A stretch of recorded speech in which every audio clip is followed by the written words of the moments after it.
radioinfluence.com. The future is now.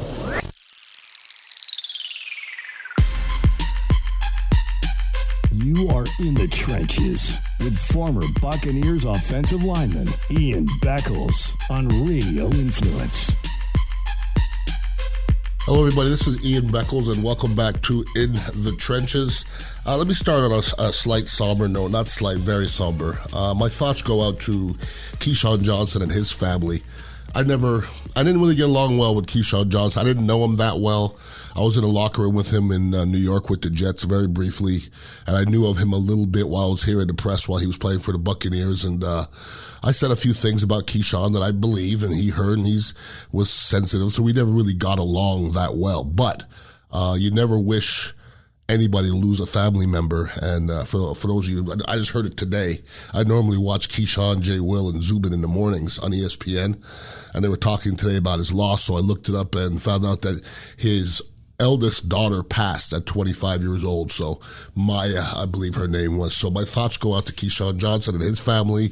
He's taking a little leave of absence from ESPN, which is justifiably so, to get all his business together. So let's hope that works out. And anybody who loses a child it's obviously devastating. So keep them in your minds for sure.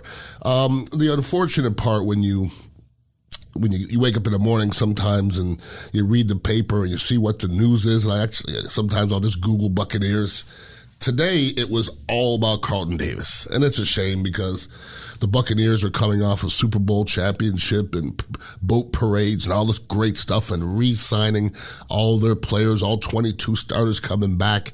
Rarely ever happens. And then you Google Buccaneers and the only thing comes up is Carlton Davis anti-Asian tweet.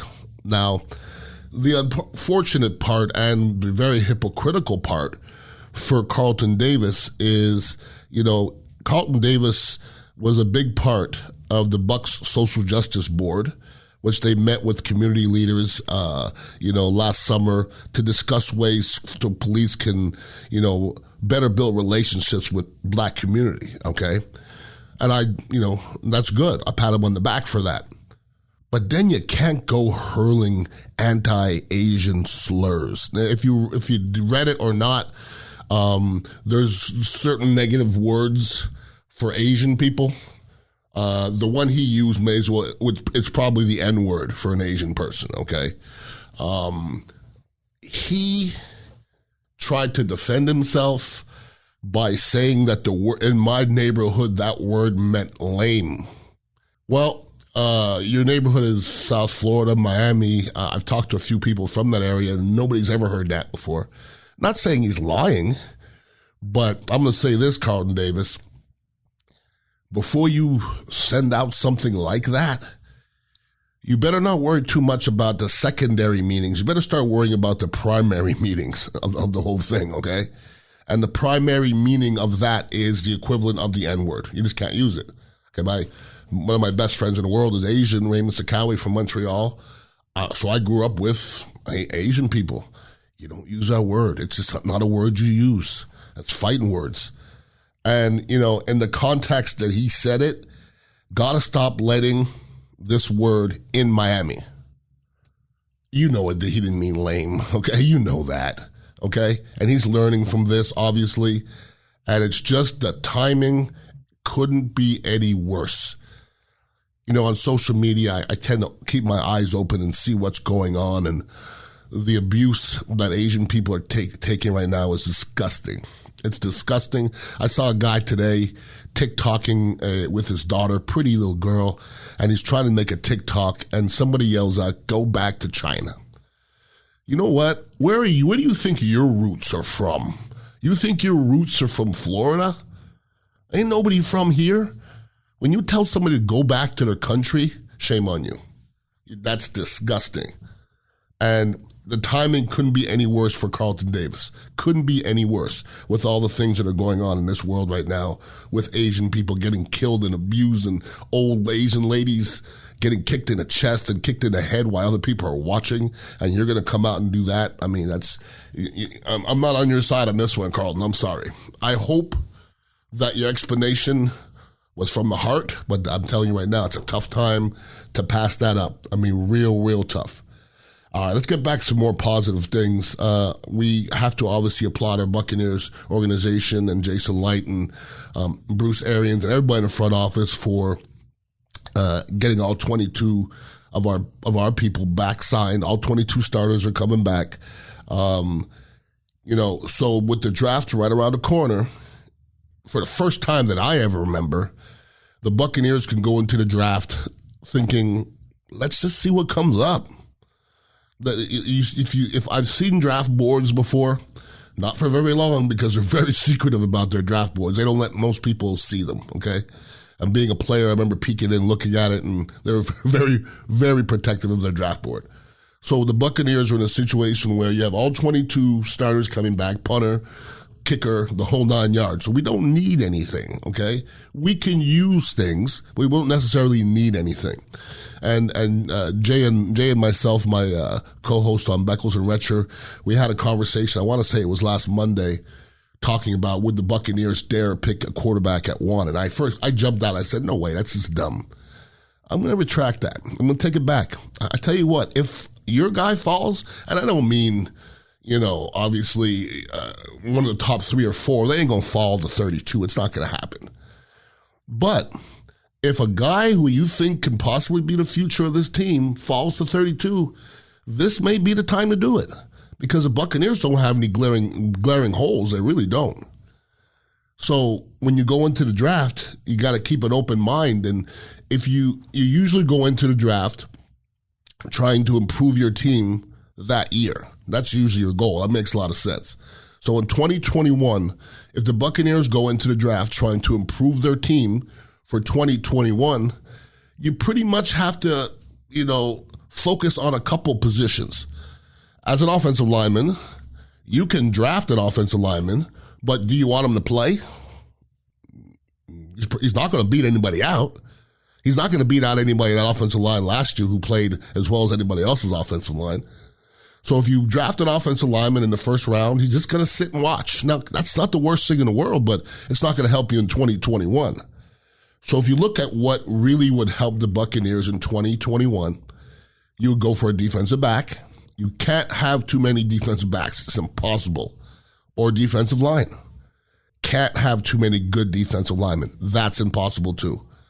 Like you could have a great linebacker, and he's not going to beat out, Devin White or Levante David or Shaq Barrett or JPP. And they're going to beat him out.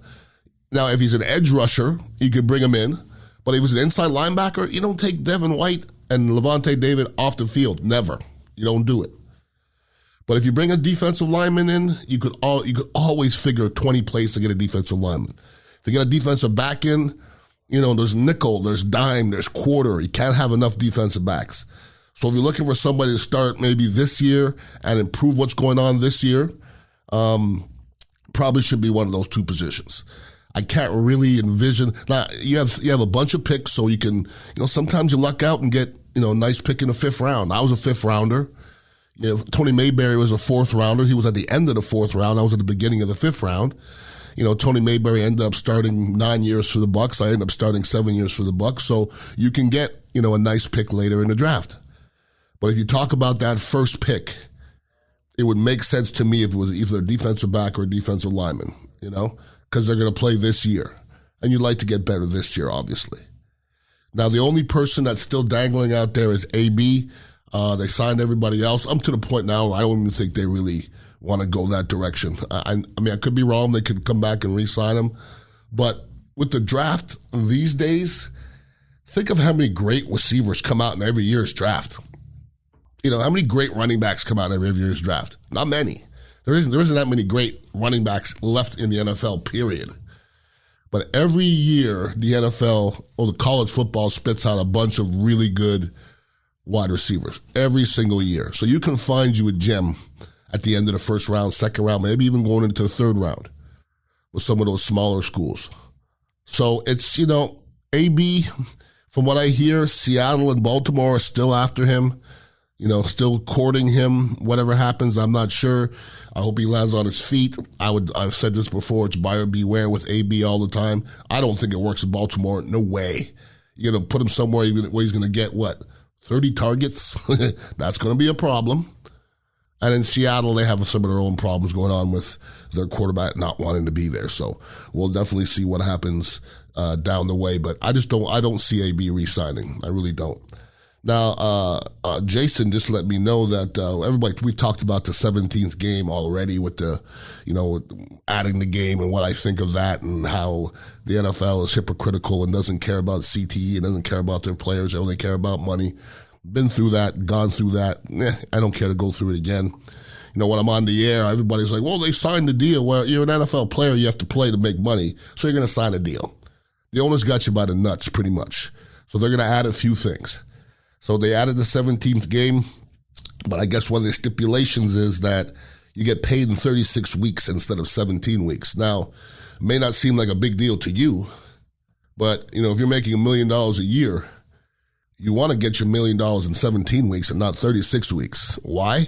Because now money is the best money.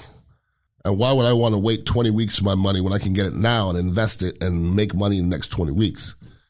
So it's not the end of the world. But the owners are going to keep on nitpicking and keep on grabbing a little this and a little that as they go. And, the players are the ones losing out. So the 17th game is there. Eventually, I'm sure during my lifetime, and I'm knock wood, hopefully I'll live that long, they'll add another one. They'll add another one somehow. Because every game they add adds hundreds of millions of dollars, literally and figuratively. So greed is never going away, and if you want to see greedy, there's no more greedy than 32 billionaires in the NFL as NFL owners. And for those of you who collect trading cards, look somewhere in your pile. If you have a Tom Brady championship rookie card, it just got $2.25 million in auction. So I would put that in a sleeve somewhere and make sure you don't crease it. If anybody ever wants to email me, it's ianbeckles@radioinfluence.com. Please make sure you're listening to the other podcasts as well, and Beckles and Retcher Monday through Friday. During baseball season, it's usually till 6 o'clock, so 3 to 6, which suits me fine. But I appreciate you guys listening to the podcast. I know you guys are Buccaneer fans, and you're still riding high off of that Super Bowl win, as am I. So I hope everybody has a wonderful week, and please be safe. Peace out. You have been in the trenches with Ian Beckles on Radio Influence.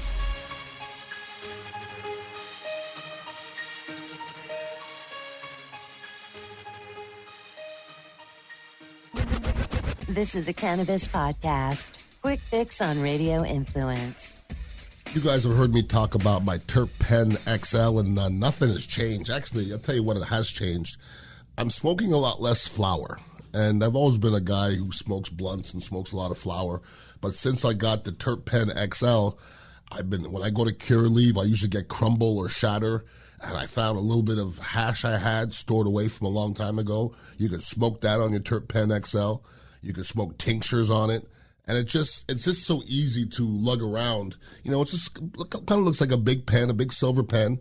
And you just kind of take the bottom off. And what I just figured out, because I keep on watching these commercials for it, you could actually store, tinctures and shatters in the lid because it unscrews. So you can kind of throw it in your pocket and you have everything there. You don't have to carry all your stuff separately. So not only is it a great, weapon for all your shatter and all your crumble, it's easy as well. And it's so darn simple. I told you before that I tried shatter before and I tried dabbing before, and it was too much for me. It was too much and it hit my lungs real hard. This Terp Pen XL is real easy smoking, and you don't cough that much, and it feels like you're bringing some clean stuff into your lungs. So if you're somebody who wants to dabble in, the dab life in a simple way, you got to go get yourself a Terp Pen XL. You can go to www.terppenxl.com. You can get 10% off using the discount code CannabisPod at checkout. Once again, www.terppenxl.com. For 10% off, you can just use the discount code CannabisPod. I guarantee you won't be disappointed. The Cannabis Podcast can be found on Apple Podcasts, Stitcher, TuneIn Radio, Google Play, and radioinfluence.com.